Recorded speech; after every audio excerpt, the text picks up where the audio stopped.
भारत के रक्षा मंत्रालय ने नवीनतम 5वीं पीढ़ी के स्टेल्थ लड़ाकू विमानों के घरेलू उत्पादन को मंजूरी दे दी है और रक्षा कंपनियों से इन लड़ाकू विमानों के प्रोटोटाइप बनाने के लिए एक्सप्रेशन ऑफ इंटरेस्ट प्रस्तुत करने को कहा है।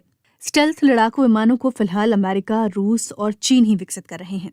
भारतीय रक्षा मंत्री राजनाथ सिंह ने एडवांस्ड मीडियम कॉम्बैट एयरक्राफ्ट के मॉडल को मंजूरी दे दी है और इसकी जिम्मेदारी भारत सरकार की एरोनॉटिकल डेवलपमेंट एजेंसी को दे दी गई है।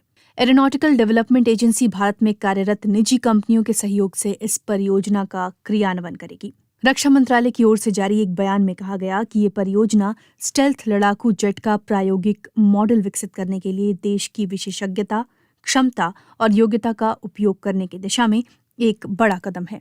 हिंदुस्तान एरोनॉटिक्स लिमिटेड HAL एक सरकारी स्वामित्व वाली भारतीय कंपनी है जो लड़ाकू विमान और हेलीकॉप्टर के निर्माण में अनुभव रखती है। HAL ने भारत का पहला हल्का लड़ाकू विमान तेजस बनाया है, जो भारतीय वायुसेना और नौसेना के बेड़े में शामिल है।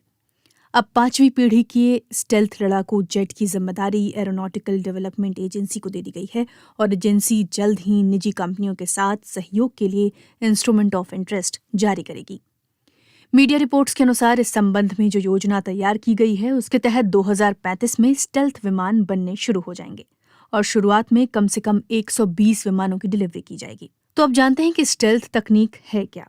दरअसल एलेक्स प्लाट्स अटलांटिक काउंसिल में वरिष्ठ फेलो और पेंटागन के पूर्व अधिकारी हैं। BBC के मुंजा अनवर से बात करते हुए उन्होंने कहा कि 5वीं पीढ़ी के लड़ाकू विमानों की प्रमुख विशेषता स्टेल्थ टेक्नोलॉजी है, जो विमान के रडार क्रॉस सेक्शन और थर्मल डिटेक्शन को कम कर देती है, जिससे विमान की उपस्थिति का पता लगाना बेहद मुश्किल हो जाता है। वो कहते हैं कि 5वीं पीढ़ी के लड़ाकू विमान उन्नत लड़ाकू विमान हैं, जो स्टेल्थ, सुपर क्रूज और डिजिटल तकनीकों से लैस होते हैं। इनमें रडार से बचने की क्षमता होती है, जिससे इन्हें दुश्मन आसानी से नहीं देख सकता। पर यह भारत के लिए अहम क्यों है?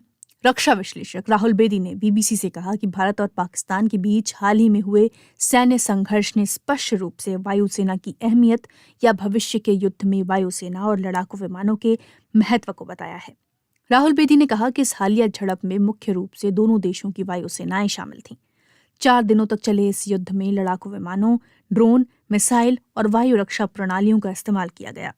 वर्तमान में दोनों देशों के पास जो विमान हैं वो चौथी या 4.5 पीढ़ी के विमान हैं।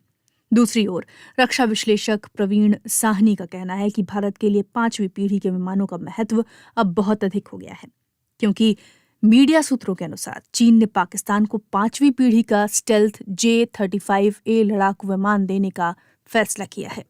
सानी कहते हैं कि अगर ये लड़ाकू विमान पाकिस्तान के पास होंगे तो यह पहली बार होगा कि इस तरह का स्टेल्थ लड़ाकू विमान भारत और पाकिस्तान के बीच तनाव का हिस्सा होगा, और अगर ऐसा हुआ तो ये भारतीय वायुसेना के लिए मुश्किल स्थिति होगी।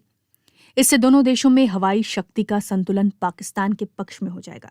दूसरी ओर भारत के पास अभी 5वीं पीढ़ी का कोई विमान नहीं है। प्रवीण साहनी का कहना है कि भारत ने जिस स्टेल्थ लड़ाकू विमान परियोजना को मंजूरी दी है उसका प्रोटोटाइप या प्रायोगिक मॉडल 2028 में तैयार हो जाएगा। उन्होंने कहा कि आत्मनिर्भरता के लिए स्टेल्थ विमान परियोजना एक अच्छा विचार है, लेकिन वर्तमान स्थिति शांतिपूर्ण नहीं है। ऑपरेशन सिंदूर के बाद फिलहाल सिर्फ युद्ध विराम है, शांति स्थापित नहीं हुई। तो भारत के पास और क्या विकल्प हैं?